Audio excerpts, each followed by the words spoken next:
Hook.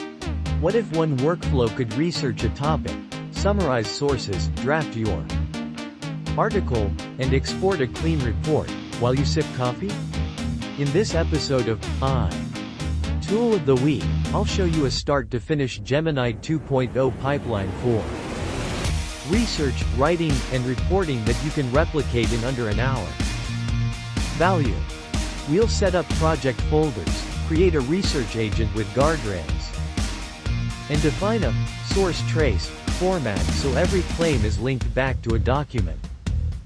Next, we'll build an outline generator that expands headings into bullet points and adds data requests, tables, charts, quotes. Then we'll pass that outline into a drafting prompt that keeps your style guide, reading level, brand voice, and banned phrases. For reporting, we'll configure a formatter that exports Markdown and Google Docs, and a final pass that checks for hallucinations by verifying facts against the source trace.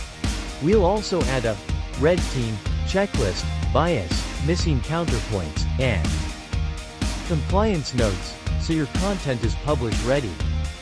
Finally, we'll wrap with an automation that pushes summaries to Slack and a Drive folder for approvals. Call to action. Want my templates and prompts? Comment, workflow, and check them. Description for the starter kit.